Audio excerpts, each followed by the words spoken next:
الحمدللہ وکفا وسلام علی المرسلین والحمدللہ رب العالمین قد افلح من زکاها وقد خاب من دساها نحن اقرب الیہ من حبل الورید صدق اللہ العلی العظیم۔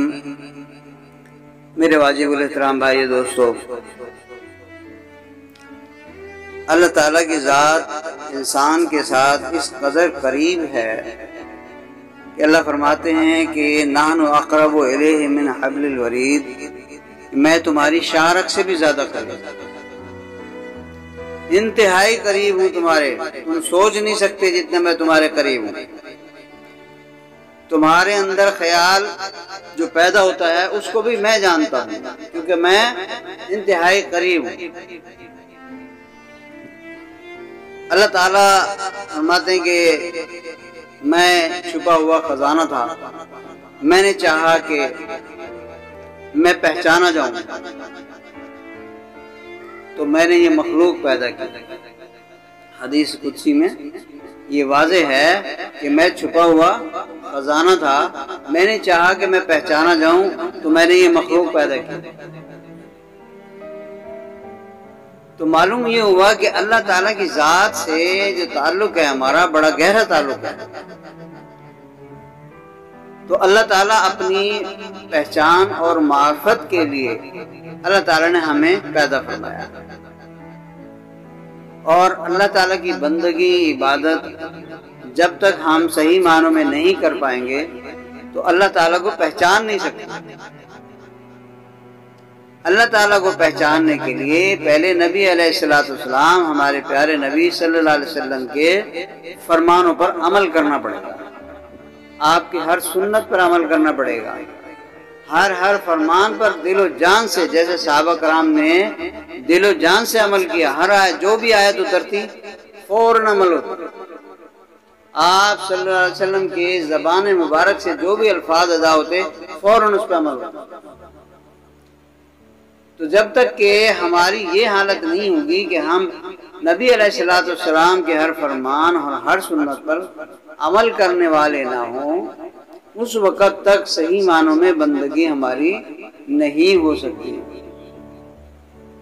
بھائیو دوستو، ہماری جب بندگی صحیح ہوگی تو ہم اللہ تعالیٰ کے فرمانبردار بندوں میں شامل اللہ فرما دیں گے اپنے فضل سے، اور جب اللہ تعالیٰ کے فرمانبردار بندوں میں شامل ہو گئے تو اللہ تعالیٰ کی نظر کرم انسان کے قلب پر پڑتی رہے گی، انسان کے قلب پر پڑتی رہے گی۔ جیسے والد جو ہے اپنے فرمانبردار اور محبت کرنے والے بچے کو جب بھی وہ دیکھتا ہے تو اس کے دل میں محبت اٹھتی ہے کہ میرا بچہ کتنا اچھا ہے، یہ کتنا فرمانبردار ہے، میرے ہر حکم کو مانتا ہے، اور وہ اپنے دل و جان سے اس بچے کی خدمت، اس کی فرمائش کو پوری کرے گا۔ بھائیو دوستو، ہمیں اپنے آپ سے لڑنا ہے، اپنے نفس سے لڑنا ہے، اپنی خواہش سے لڑنا ہے، اپنی طبیعت سے لڑنا ہے، تاکہ ہم اس خواہش اور نفس کی خواہش اور طبیعت سے نکل کر اللہ تعالیٰ کی بندگی کا صحیح معنوں میں ادائیگی ہماری ہو سکے۔ اور اللہ تعالیٰ اپنے کلام مقدس میں فرماتے ہیں کہ وَمَا خَلَقْتُ الْجِنَّ وَالْإِنسَ إِلَّا لِيَعْبُدُونَ، کہ ہم نے انسانوں اور جنوں کو اپنی عبادت کے لیے پیدا کیا۔ تو اللہ تعالیٰ نے انسانوں اور جنوں کو عبادت کے لیے پیدا فرمایا۔ ایک صحابی ایک تابعی ہیں حضرت ابن عباس رضی اللہ تعالیٰ تفسیر ابن عباس میں لکھتے ہیں کہ الا لیعبدون، یعنی قرآن کی آیت الا لیعبدون یعنی ہم نے صرف عبادت کے لیے پیدا کیا ہے۔ وہ فرماتے ہیں کہ بمانے الا لیعرفون، یعنی ہم نے تمہیں اپنی پہچان اور معرفت حاصل کرنے کے لیے پیدا کیا ہے۔ یہ اس کی تفسیر فرماتے ہیں۔ تو اس لیے عبادت اور معرفت دونوں لازم اور ملزوم ہے مومن کے لیے۔ تو جب انسان عبادت کرے گا، اللہ تعالیٰ کو راضی کرے گا، اللہ تعالیٰ اس کے لیے راستے کھولتے چلے جائیں گے۔ قرآن مقدس میں اللہ فرماتے ہیں وَالَّذِينَ جَاهَدُوا فِينَا لَنَهْدِيَنَّهُمْ سُبُلَنَا، کہ جو جد و جہد کرتے ہیں ہمارے راستے میں ہمارے لیے، تو ہم کیا کرتے ہیں، ہم اپنی طرف کے راستے اس کے لیے کھول دیتے ہیں، ہم اپنی طرف کے راستے اس کے لیے کھول دیتے ہیں۔ تو کیا ہوا، مجاہدہ شرط ہے، اللہ تعالیٰ کی بندگی کے لیے مجاہدہ شرط ہے۔ جب ہم مجاہدہ کریں گے تو انشاءاللہ تعالیٰ عزیز اللہ ہم سے راضی ہو کر اپنی طرف کے راستے کھول دیں گے، اور اللہ اپنا قرب نصیب فرما دیں گے، اپنی محبت عطا فرما دیں گے۔ اور ایک جگہ بزرگ فرماتے ہیں کہ بندہ انسان میرا راز ہے،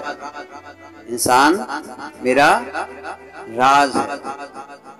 تو ایک اور حدیث پاک میں آتا ہے، بخاری شریف کی حدیث ہے، ان اللہ خلق آدم علی صورتہ، ان اللہ خلق آدم علی صورتہ، اللہ تعالیٰ نے بندے کو اپنی صورت پہ پیدا کیا۔ یہ نہیں کہ جسمانی لحاظ، اللہ جسم سے پاک ہے، اللہ تعالیٰ نے اپنی جو صفات مبارکہ ہیں، اپنی جو علوم معارف ہیں، اللہ تعالیٰ کی ذات انسان کے اندر وہ صفات وہ علوم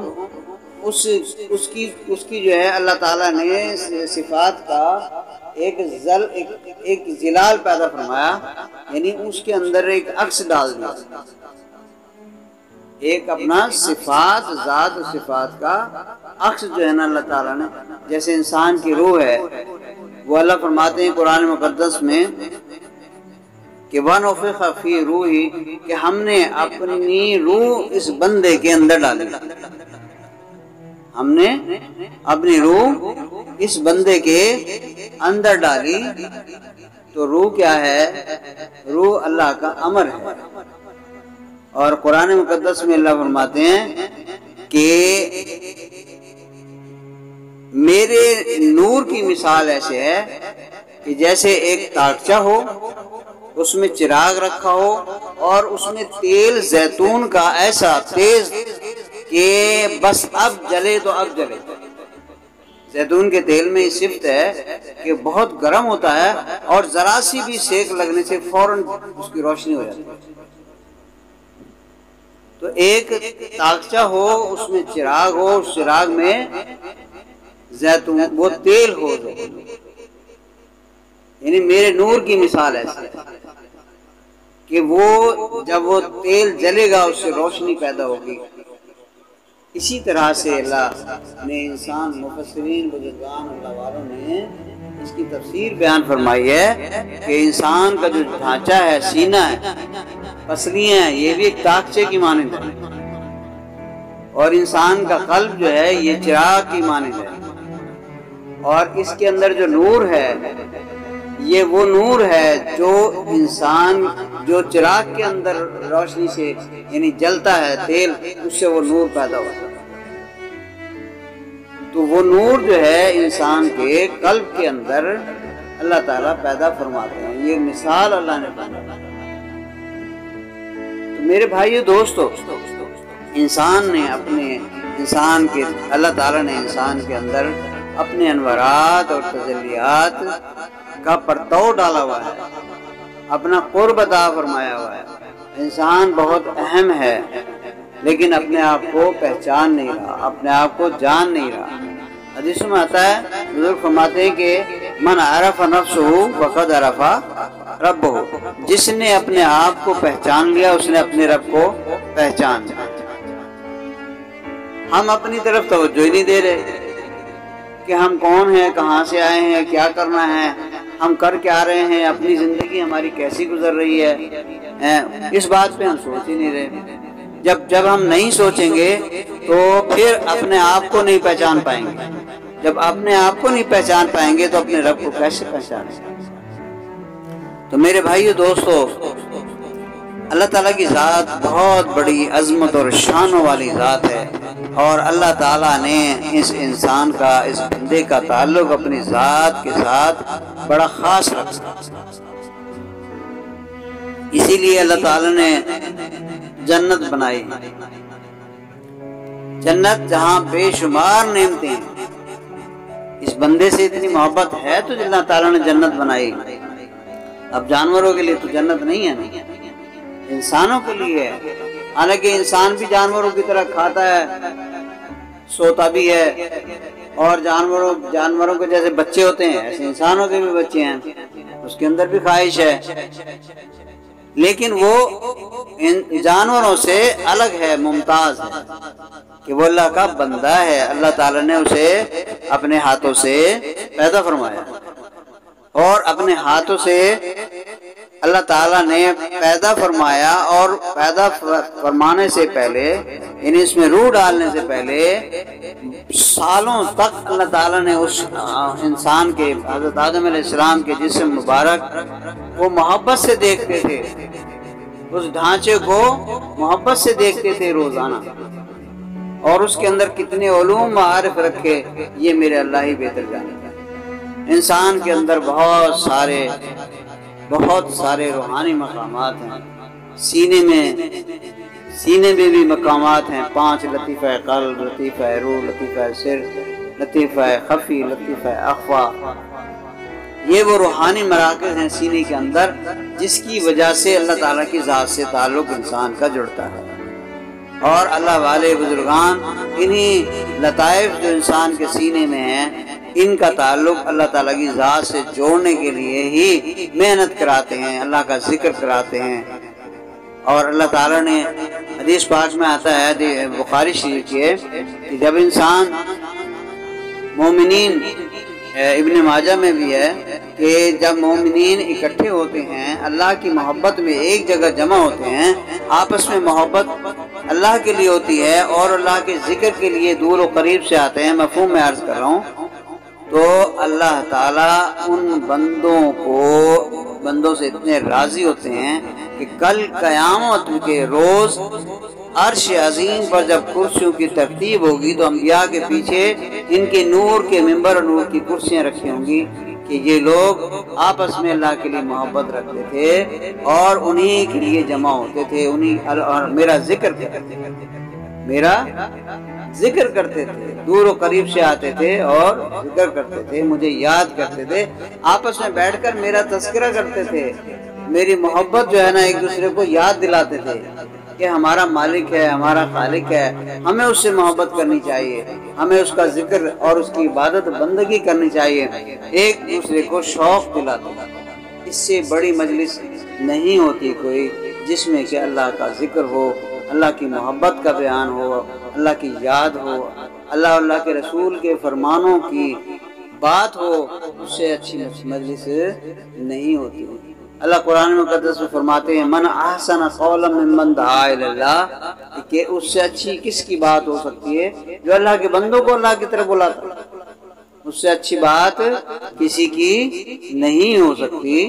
کہ جو اللہ کے بندوں کو اللہ کی طرف بلائے۔ تو بھائیو دوستو، بندے کا جو قلب ہے، اس کی جو روح ہے، اس کا جو دل دماغ ہے، پورا وجود ہے، ماتھے پر بھی ایک لطیفہ ہوتا ہے جو لطیفہ نفس ہے، اور وسط دماغ بھی ایک لطیفہ ہے، سلطان الاذکار ہے، اور دماغ کے پچھلے حصے میں بھی ایک لطیفہ ہے جو عام طور پہ اس کو ذکر نہیں کیا جاتا، لیکن وہاں بھی ایک لطیفہ ہے جو ریڑھ کی ہڈی جہاں ختم ہوتی ہے اور سر کا جوڑ ہوتا ہے، وہاں پر بھی ایک بہترین لطیفہ ہے، لیکن عام طور پر اس کا ذکر نہیں ہوتا۔